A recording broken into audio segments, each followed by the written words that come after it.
Hello बच्चों, mission 10th champion पे आप लोग का स्वागत है। हमने एक वीडियो को अपलोड कर रखा है फिजिक्स में और उसमें बहुत बेहतरीन तरीका से बताया है। चैप्टर 1 को एक्सप्लेनेशन किया है। पार्ट 2 है ये फिजिक्स का और इसमें हम जहाँ तक बताए थे उससे आगे पढ़ेंगे। जैसा कि आप लोगों को पता है कि हमने एक सीरीज स्टार्ट कर रखी है शिखर बैच के नाम से, और इस शिखर बैच में हम लोग 2027 एग्जामिनेशन को तैयारी कर रहे हैं, उनके लेकर हम बहुत सीरियस हैं और बहुत अच्छी तरीके से प्रिपरेशन करवा रहे हैं।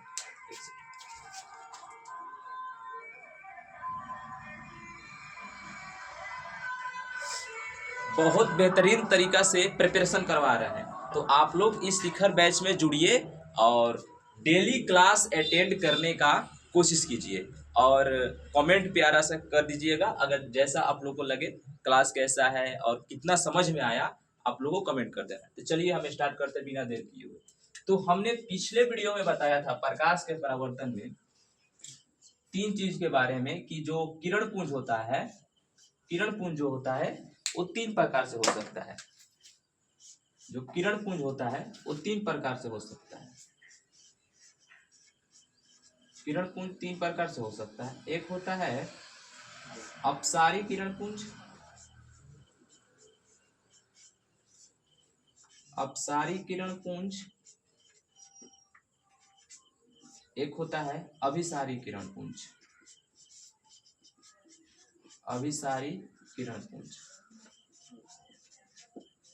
और एक होता है समांतर किरण पुंज, समांतर किरण पुंज। इन तीनों के बारे में हमने बहुत बढ़िया से एक्सप्लेनेशन किया था और बारी बारी से सबको डिफिनेशन वाइज बताने की कोशिश किया था। अपसारी किरण पुंज में क्या होता था? अपसारी किरण पुंज में किसी बिंदु से प्रकाश निकलकर चारों तरफ फैलता था। ऐसे करके हमने चित्रण भी करके बताया था बहुत बढ़िया से कि प्रकाश फैलता हुआ प्रतीत होता था। और अभिसारी किरण में किसी बिंदु पर प्रकाश आकर मिलता था एक ही स्थान पर। और वैसे ही समांतर किरण पुंज में क्या होता था कि सभी प्रकाश की किरणें प्रकाश स्रोत से निकलकर एक दूसरे के समांतर होती थी, बिल्कुल वैसे। तो आप लोग को ये देखने के बाद कुछ याद आ रहा होगा और आप लोग नोट्स कॉपी में नोट भी बनाए होंगे इसका। आज इससे आगे पढ़ना है। आज का हमारा टॉपिक रहने वाला है पारदर्शी, अपारदर्शी और पारभासी के बारे में। कि पारदर्शी क्या होता है, पारदर्शी पदार्थ हम किसको बोलते हैं? पारदर्शी। एक होता है अपारदर्शी, अपारदर्शी पदार्थ इसमें लिखना पदार्थ। और एक होता है पारभासी पदार्थ, पारभासी पदार्थ। इन तीनों को बारी बारी से पढ़ेंगे कि पारदर्शी पदार्थ किसको कहते हैं और अपारदर्शी पदार्थ किसको कहते हैं और पारभासी पदार्थ किसको कहते हैं। तो सबसे पहले पढ़ना है पारदर्शी पदार्थ। इसको पहले समझो। पारदर्शी पदार्थ उसको बोलते हैं ऐसा पदार्थ जिसमें प्रकाश की किरणें आसानी से आर पार हो जाए। मतलब कि यहाँ पर कोई पदार्थ है, ये मान लो कांच है, और इस कांच में जो प्रकाश की किरण होगा बिल्कुल आसानी से अगर आर पार हो जाएगा, बाहर निकल जाएगा बिल्कुल आसानी से, तो समझो कि ये जो कांच होगा ये पारदर्शी पदार्थ। समझ रहे हो? इसी चीज को हम पारदर्शी कहते हैं।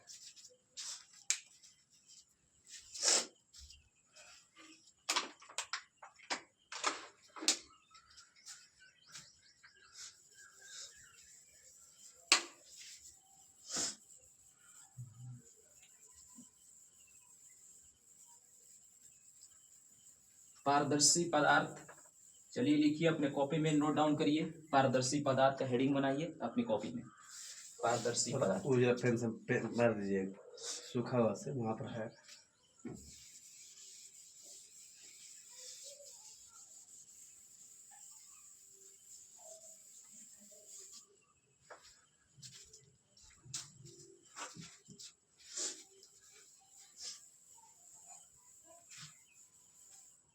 अपने कॉपी में नोट कीजिए पारदर्शी पदार्थ।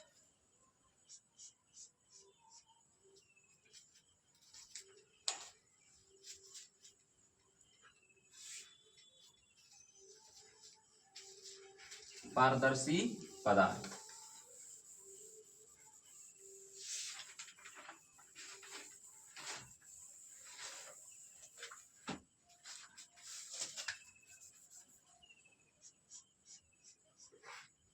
पारदर्शी पदार्थ।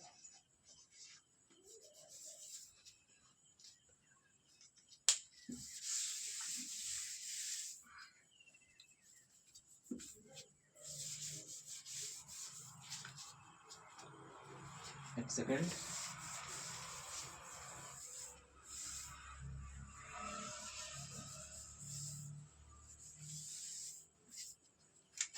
लिखो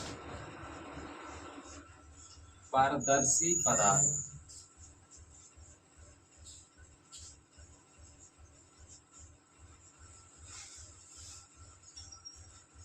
पारदर्शी पदार्थ क्या होता है? पारदर्शी पदार्थ में लिखना वे पदार्थ जिनमें प्रकाश की किरणें आसानी से आर पार हो जाए। पारदर्शी पदार्थ में लिखो वे पदार्थ जिनमें प्रकाश की किरणें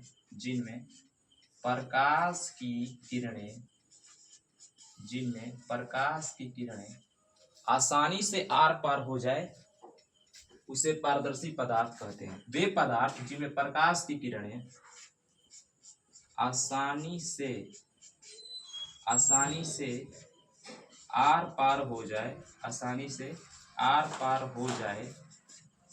से आर पार हो जाए उसे पारदर्शी पदार्थ कहते हैं।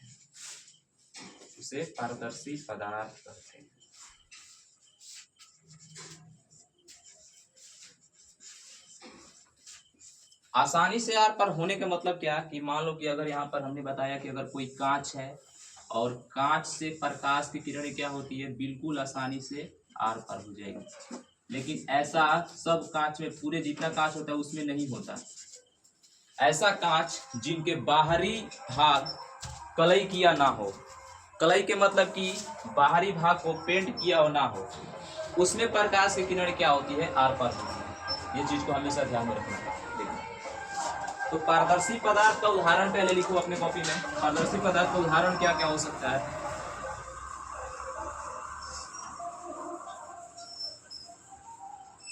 पारदर्शी पदार्थ का उदाहरण क्या क्या हो सकता है? तो उदाहरण में लिखना, जैसे में लिखना कांच लिखो,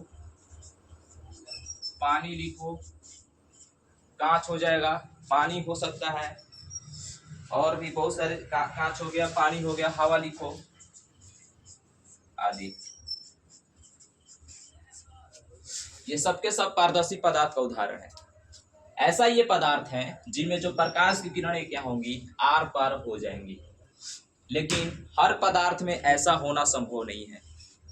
प्रकाश की किरणें उन पदार्थों में आर पार होती है जिन पदार्थ के पीछे, जैसे कि अगर कोई दर्पण है, ये दर्पण है और इस दर्पण के पीछे कलई किया हुआ है, मतलब इसके पीछे पेंट किया हुआ है, तो क्या इसमें प्रकाश की किरणें आर पार हो सकती है? नहीं। इसमें प्रकाश की किरणें टकराकर पुनः अपने रास्ते वापस आ सकती है, आर पार नहीं होगी। अगर वहीं पर अगर कोई कांच है जो पीछे इसका कलई किया हुआ नहीं है और इसमें प्रकाश की किरण आएगा तो टकरा कर पुनः इसको पार कर जाएगा। तो ये होता है पारदर्शी पदार्थ। पारदर्शी पदार्थ इसको बोलते हैं। बढ़िया से इसको आप लोग देखिएगा ध्यान में। अब आते हैं अपारदर्शी पदार्थ में। अपारदर्शी पदार्थ क्या हो सकता है? तो नेक्स्ट लिखना नीचे हेडिंग बना के, अपारदर्शी पदार्थ। अपारदर्शी पदार्थ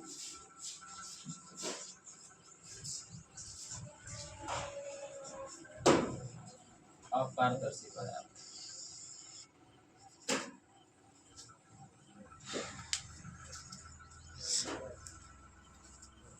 इसमें देखो वे पदार्थ जिनमें प्रकाश की किरणें आर पार नहीं हो सकती। आसान है, देखो इसमें वे पदार्थ जिनमें प्रकाश की किरणें प्रकाश की किरणें किरणें आर पार नहीं हो सकती, आर पार नहीं हो सकती, नहीं हो सकती, उसे अपारदर्शी पदार्थ, अपारदर्शी पदार्थ,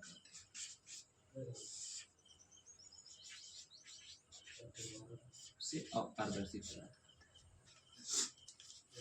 इसका एग्जाम्पल तुम लोग खुद सोचो कि अपारदर्शी पदार्थ का एग्जाम्पल क्या क्या हो सकता है। वे पदार्थ जिनमें प्रकाश की किरणें आर पार नहीं हो सकती। तो सीधा बात है, मान लो जैसे कि यहाँ पे लिख लो, दीवार हो सकता है, दीवार में प्रकाश आर पार हो सकता है क्या?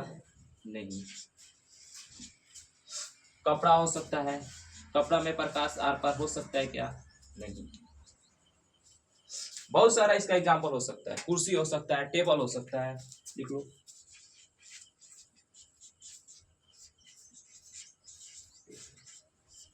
और आदि।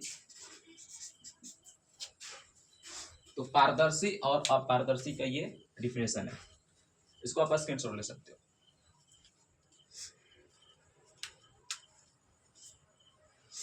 अब है पारभासी पदार्थ। पारभासी पदार्थ क्या होता है? पारभासी पदार्थ किसको कहते हैं?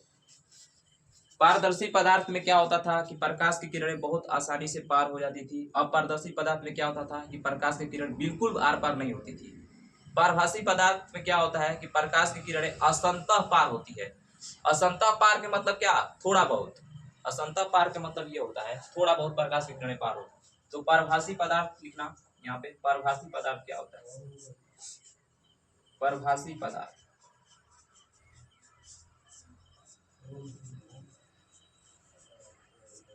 परभासी पदार्थ में लिखना आप लोग, वे पदार्थ जिनमें प्रकाश की किरणें असंतः आर पार होती है। वे पदार्थ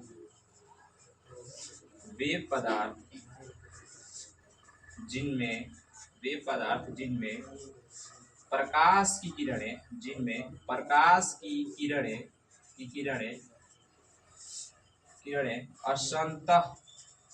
असतः आर पार होती है, असतः आर पार होती है, उसे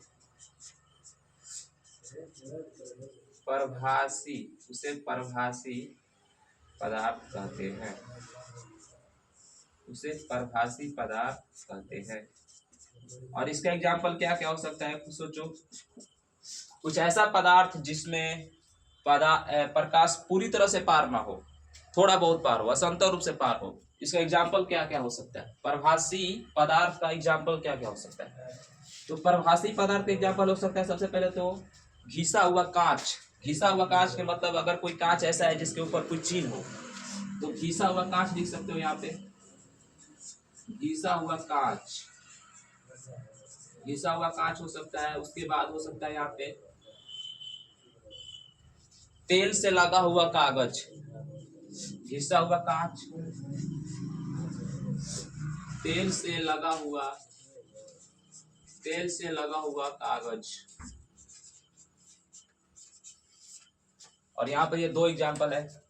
तो तीनों का डिफिनेशन यहाँ पे तुम लोग के सामने है। पारदर्शी पदार्थ क्या होता है, अपारदर्शी पदार्थ क्या होता है, और परभासी पदार्थ क्या होता है। तीनों का एग्जाम्पल सहित हमने डिफिनेशन को यहाँ पे लिख डाला है। आप लोग समझ गए, स्क्रीनशॉट ले लो इसको।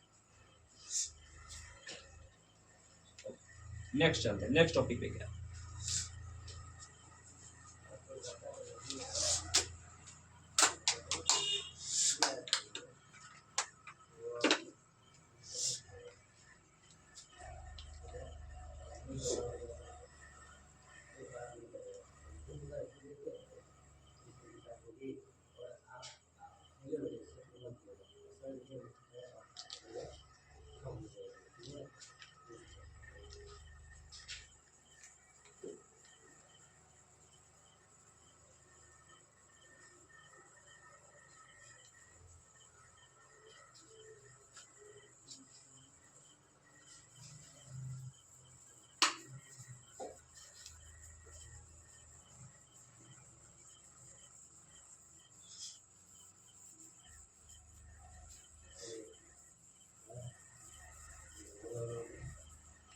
नेक्स्ट टॉपिक है हमारा रहने वाला है प्रकाश का परावर्तन। जो मेन टॉपिक है, ये इस चैप्टर का मेन टॉपिक है। प्रकाश का परावर्तन क्या होता है? Reflection of light. What is the reflection of light?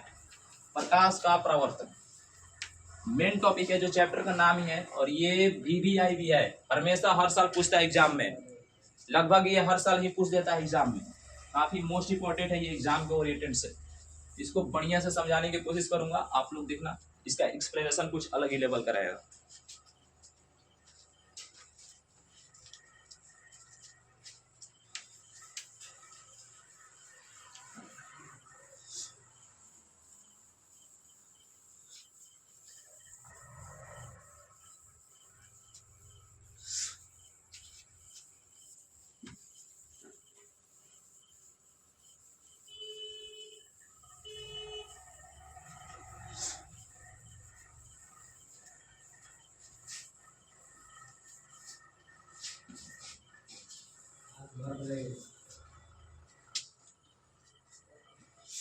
Next topic है प्रकाश का परावर्तन। हेडिंग बना लो, प्रकाश का परावर्तन क्या होता है? प्रकाश का परावर्तन। प्रकाश का परावर्तन क्या हो सकता है? प्रकाश का परावर्तन क्या होता है? बढ़िया से इसको समझना। प्रकाश का परावर्तन क्या किसे कहते हैं? देखो बाबू, प्रकाश का परावर्तन आप उन पदार्थों पे देख सकते हो जिन पदार्थों के पीछे कलई किया हो। कलई के मतलब ये होता है कि अगर कोई मान लो दर्पण है, अगर यहाँ पर कोई मान लो कांच है, ये कांच है, और इस कांच के पीछे कलई किया हो। कलई के मतलब इस कांच के पीछे वाला जो हिस्सा होगा, ये तो आगे वाला हिस्सा है जो सतह होता है, इसको बोलते हैं परावर्तक सतह। कांच के जिसपे आप लोग को प्रकाश का परावर्तन देखना है, तो उस आगे वाला जो सतह होता है उसको बोलते हैं परावर्तक सतह। परावर्तक सतह। सब लोग कितना है सर? 82-36। कांच के पीछे वाला जो हिस्सा होता है वो कलई किया हुआ है। कलई के मतलब ये होता है कि कांच को पीछे से पेंट किया हुआ है, कलई किया हुआ। अब मान लो कोई प्रकाश की किरण है और ये कांच है। अब मान लो कोई प्रकाश की किरण है, प्रकाश स्रोत से निकल। प्रकाश स्रोत के बारे में हमने बताया था कि प्रकाश स्रोत क्या होता है। प्रकाश स्रोत वो होता है जहां से प्रकाश बाहर निकलता है। तो मान लो कि कोई प्रकाश की किरण है, प्रकाश स्रोत से बाहर निकलकर, प्रकाश स्रोत से बाहर निकलकर, ये प्रकाश स्रोत है कोई, और प्रकाश स्रोत का उदाहरण तो बहुत सारा है। ये प्रकाश स्रोत है, और इस प्रकाश स्रोत से प्रकाश की किरणें बाहर निकलकर, इसको ऐसे बना लो बढ़िया से,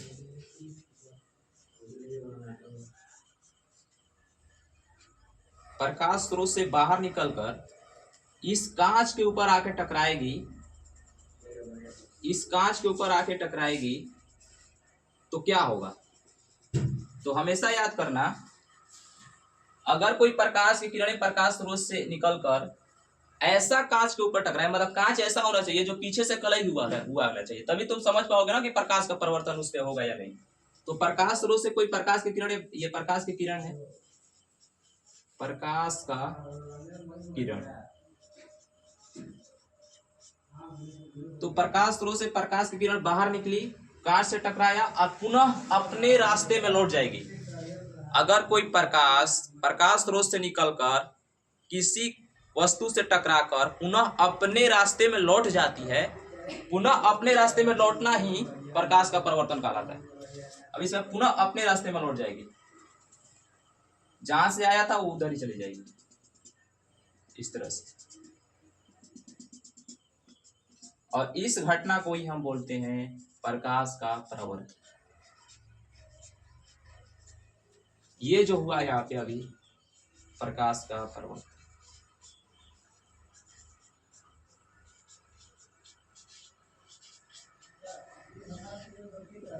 ये होता है प्रकाश का परावर्तन। समझ में आया? तो ये तो हमने एक चित्र के माध्यम से बताया कि प्रकाश के परिवर्तन में घटना क्या होता है। इसको आप डिफिनेशन लिखो, डिफिनेशन वाइज में लिखो, लिखो इसमें। और कभी भी बाबू डिफिनेशन जो लिखना है अपने भाषा में लिखना है, अपने शब्दों में डिफिनेशन को डिफाइन करके लिखना है। किताबी भाषा लिखोगे तो नंबर कटते हैं एग्जाम में। देखो इसमें, जब प्रकाश की किरणें, जब प्रकाश की किरणें, जब प्रकाश की किरणें, यहाँ पे, यहाँ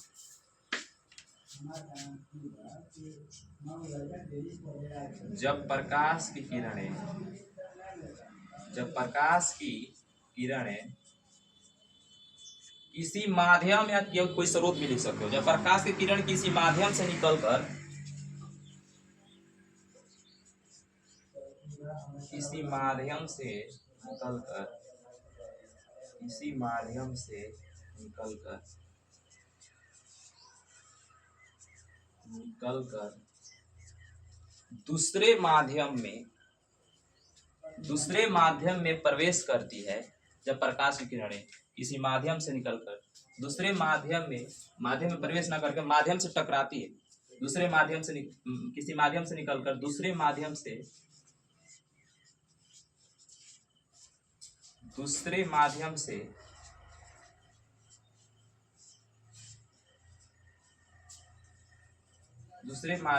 टकराकर पुनः उसी रास्ते में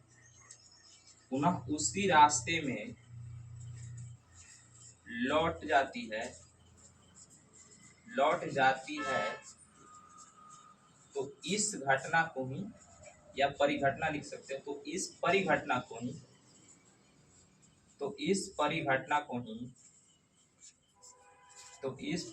को ही प्रकाश का परावर्तन कहते हैं। प्रकाश का परावर्तन।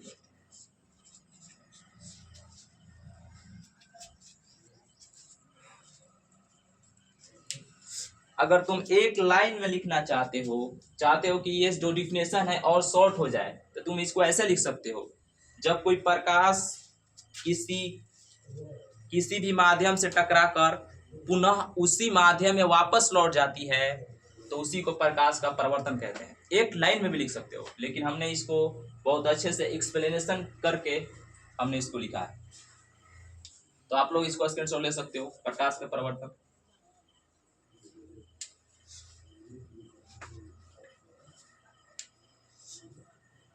नेक्स्ट, अब जो होता है प्रकाश के परावर्तन का नियम, जो एग्जाम में सबसे ज्यादा इंपॉर्टेंट है। प्रकाश के परावर्तन के नियम कितना हो सकता है, कितने प्रकाश के परिवर्तन के नियम होते हैं? तो प्रकाश के परिवर्तन के दो नियम होते हैं। उससे पहले एक कॉन्सेप्ट है, उसको बढ़िया से समझो। कॉन्सेप्ट क्या है उसको बढ़िया समझो। कॉन्सेप्ट पहले बढ़िया से समझना अच्छे से।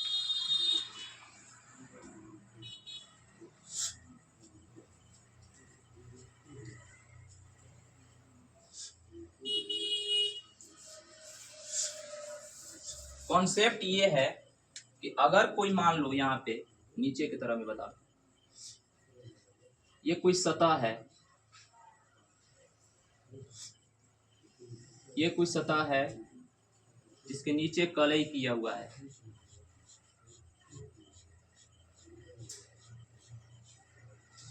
कलई किया गया हुआ है, ये सतह की कलई है।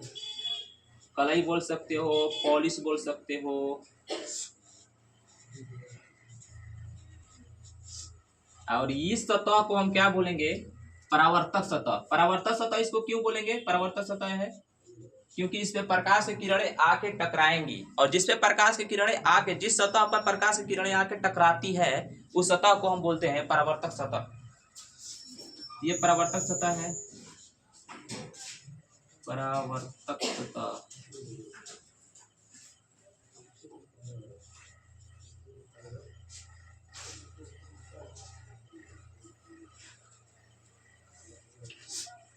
और जिस सतह पे प्रकाश की किरण आके टकराती है उसी को बोलते हैं परावर्तक सतह। इसको ध्यान देना बढ़िया से, लिख लो, इसका डेफिनेशन लिख भी लो।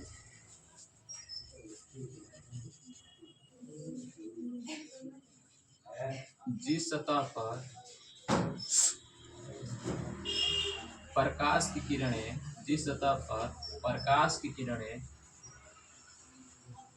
आकर टकराती है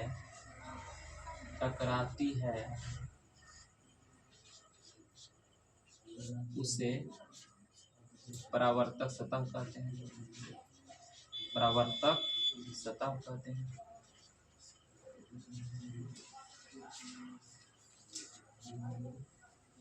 मतलब जिस सतह पर प्रकाश की किरणें आके टकराएगी उसको बोलते हैं परावर्तक सतह। अब देखो, ये परावर्तक सतह है और मान लो यहाँ पर कोई प्रकाश की किरण इस परावर्तक सतह पे आ रही है, बिल्कुल ऐसे परावर्तक सतह पे आ रही है और यहाँ से टकराकर कभी भी इसको एरो का चिन्ह जरूर देना, क्योंकि एरो के चिन्ह से पता चलता है कि कौन से प्रकाश की किरण आ रही है, कौन से। तो यहाँ पे प्रकाश की किरण आ रही है और इस परावर्तक सतह से टकराकर पुनः इससे टकराकर अपने रास्ते में वहां इस तरह के एक एंगल बनाते हुए बाहर निकल रही है। तो जो प्रकाश की किरणें परावर्तक सतह पर आके टकरा रही है तो उस प्रकाश की किरण को बोलते हैं आपतित किरण। क्या बोलते हैं? आपतित किरण। आपतित किरण। और वो जो प्रकाश की किरणें परावर्तक सतह से टकराकर पुनः उस अपने ही रास्ते में वापस की इस तरह का कोण बनाते हुए निकलती है तो उसको बोलते हैं परावर्तित किरण। परावर्तित किरण उसको बोलते हैं परावर्तित किरण। और इन दोनों के बीच में एक 90 डिग्री का एंगल बनता है, एक 90 डिग्री का इस तरह का, बिल्कुल 90 डिग्री, जिसको बोलते हैं अभिलंब। मतलब कि अभिलंब उसको बोलते हैं, आपतित किरण परावर्तित किरण के बीच में जो 90 डिग्री का एंगल बनता है उसको बोलते हैं अभिलंब। अभिलंब उसको बोलते हैं अभिलंब।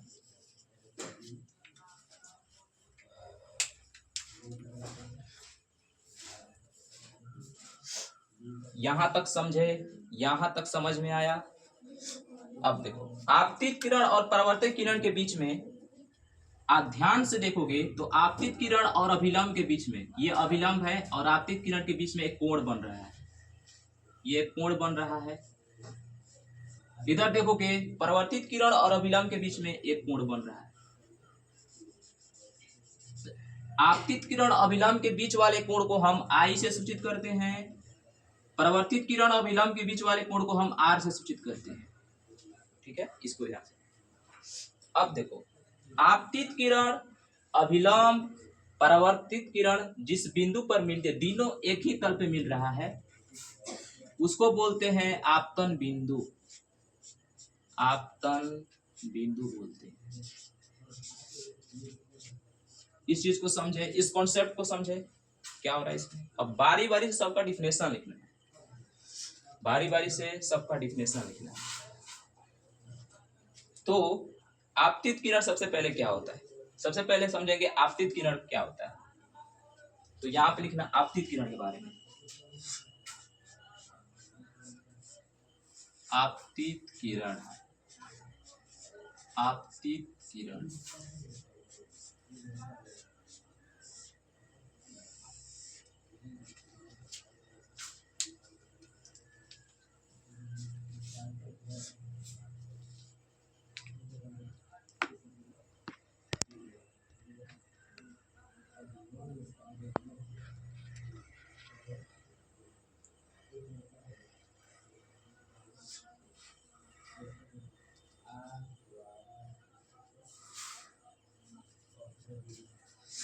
पहले होता है आपतित किरण क्या होता है। आपतित किरण के बारे में समझना, आपतित किरण क्या हो सकता है। यहाँ पे जब प्रकाश की किरणें परावर्तक सतह पर आके मिलती है उसे बोलते हैं आपतित किरण। लिखना,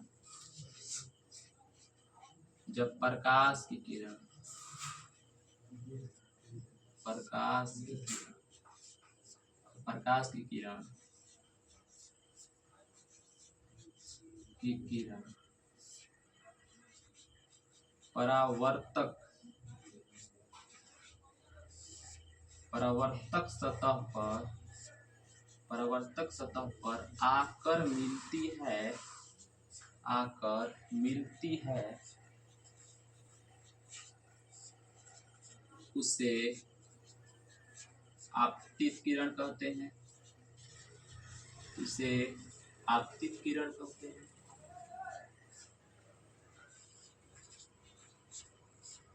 उसे आपतित किरण कहते हैं। जो प्रकाश की किरण परावर्तक सतह पर आकर मिलेगी तो वो किरण क्या होती है? वो प्रकाश की किरण क्या होती है? आपतित किरण होती है। उसके बाद सेकंड है परावर्तित किरण क्या होता है? परावर्तित किरण के बारे में पढ़ना।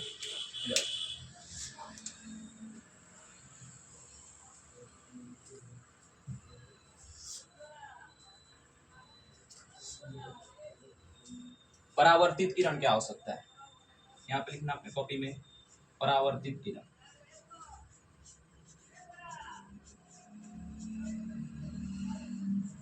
परावर्तित किरण,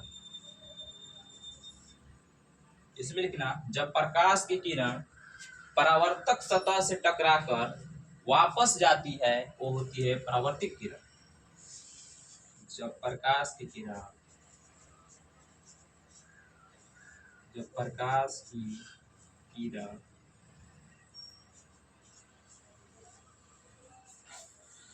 परावर्तक सतह से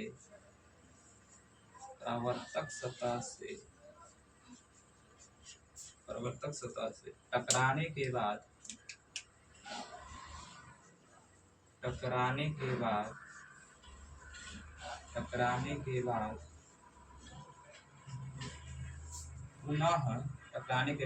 पुनः वापस जाती है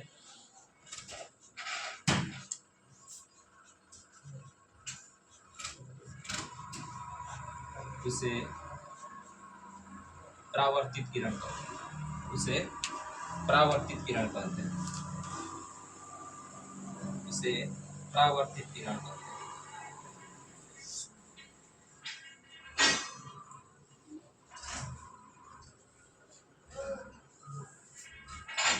उसे परावर्तित किरण कहते हैं। तो आपतित किरण, परावर्तित किरण दोनों हो गया, ये और ये वाला। अभिलंब क्या होता है? अभिलंब के बारे में समझिए। अभिलंब किसको बोलते हैं?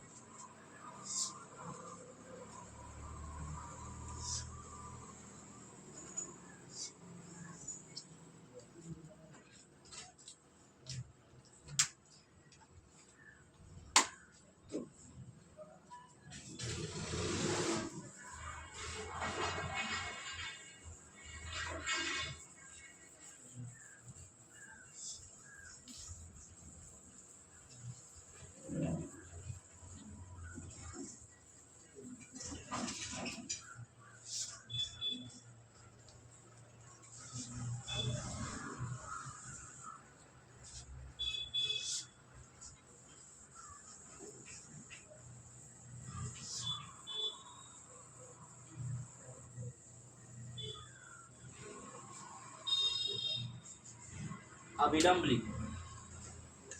अभिलंब क्या होता है?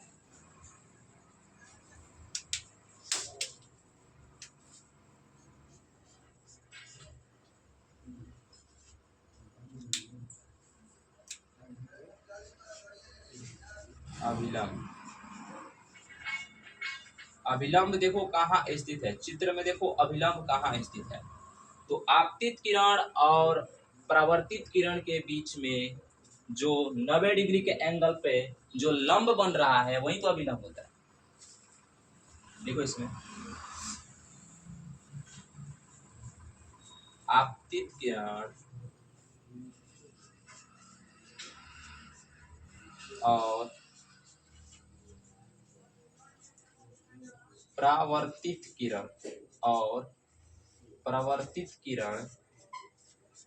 किरण के बीच स्थित लंब को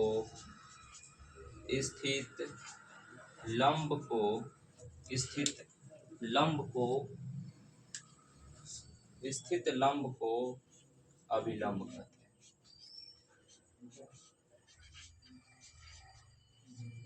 स्थित लंब को अभिलंब कहते हैं। हो गया। अब आपतन बिंदु, नेक्स्ट लिखना आपतन बिंदु क्या होता है। आपतन बिंदु,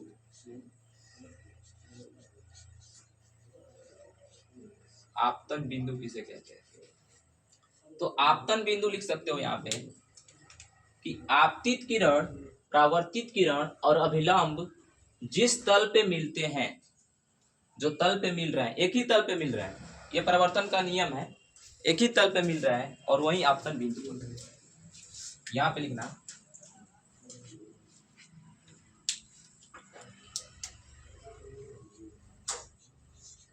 आपतित किरण,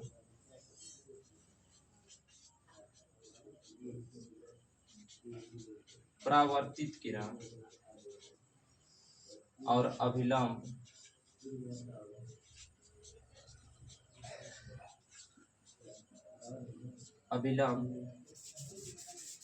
जिस तल पे मिलते हैं, जिस बिंदु पे मिलते हैं, लिखना जिस बिंदु पे मिलते हैं उसे आपतन बिंदु कहते हैं।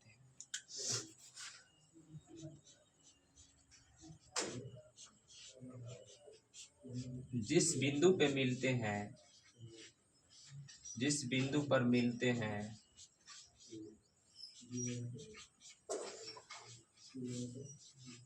उसे आपतन बिंदु कहते हैं। उसे आपतन बिंदु कहते हैं।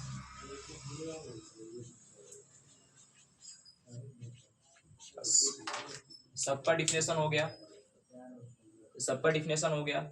आप लोग स्क्रीनशॉट ले सकते हो इसको। ओके। अब आपतित किरण और परावर्तित किरण के बीच में दो कोण बन रहा है, जिसको आपतित किरण और अभिलंब के बीच वाले कोण को हम बोलते हैं आई, अभिलंब और परावर्तित किरण वाले बीच को कोण बोलते हैं आर। इसको नोट बना के लिख लेना। इसको आप लिख सकते हो साइन आई बटा में साइन आर, साइन आई बटा में साइन आर। आपतन कोण की जया, इसको जया बोलते हैं, इस कोण को बोलते हैं जया।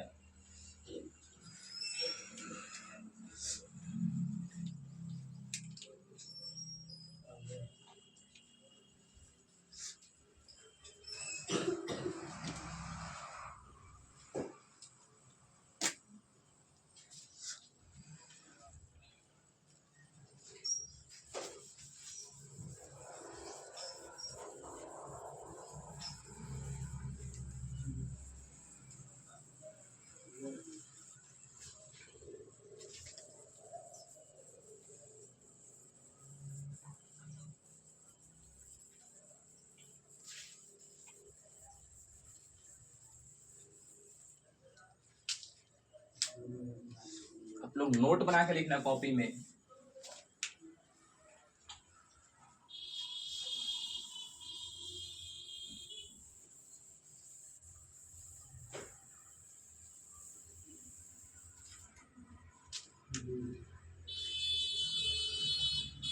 नोट 1,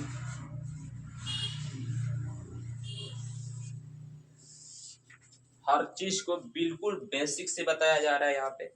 जैसे कि हमने पहले ही स्टार्टिंग में बताया है, पहले लेक्चर में, कि हम लोग ये जो सीरीज को स्टार्ट किए हैं, तो इस सीरीज में हम लोग हर चीजों को बेसिक से बताते हुए चलेंगे। तो बिल्कुल हमने बेसिक से ही उठाया है, कोई वन शॉट टाइप का इसमें क्लास नहीं है, कोई मेन टॉपिक नहीं है। हर टॉपिक्स को हम क्लियर करते हुए, कवर करते हुए चल रहे हैं। तो नोट नंबर 1 में लिखो, आपतित किरण और अभिलंब के बीच के कोण को, नोट नंबर 1 में लिखो, आपतित किरण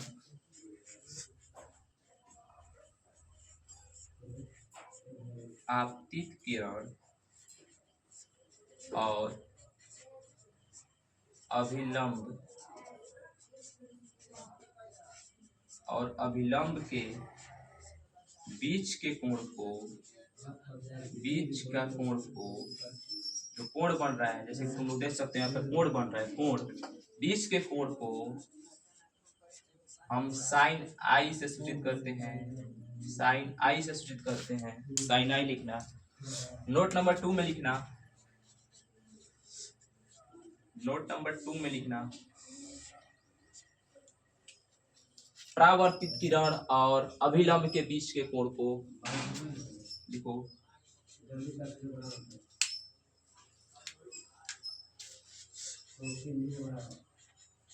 परावर्तित किरण, परावर्तित किरण और अभिलंब के बीच के कोण को, परावर्तित किरण और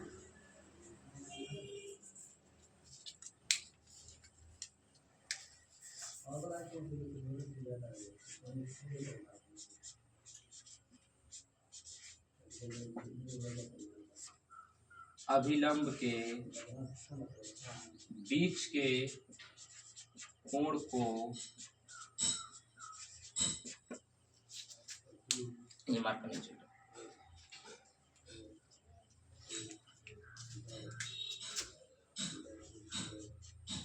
बीच के कोण को साइन आर, बोल दे रहा हूं, लिखो कॉपी में।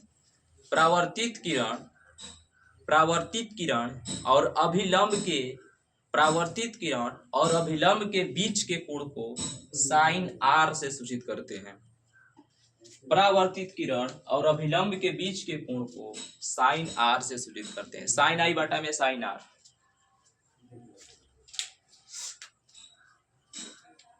ओके, नोट डाउन कर लो। और आज के क्लास जो है इतना ही रहने वाला है। ये पार्ट 2 है, कल पार्ट 3 आएगा। डेली बेसिस पे क्लास अपलोड होती रहेगी, बस आप लोग को डेली क्लास को अटेंड करना है। और क्लास आप लोग को समझ में आया या नहीं, आप लोग फीडबैक देना कमेंट में, कमेंट करना जरूर कि कैसा है, कैसा क्लास है और किस तरह का पढ़ाने की जो आप लोग को शैली पसंद आया कि नहीं, सब कुछ आप लोग कमेंट कर सकते हो। किस टॉपिक से कौन सा डाउट है आप लोग उसके बारे में भी कमेंट करना। Okay, thank you.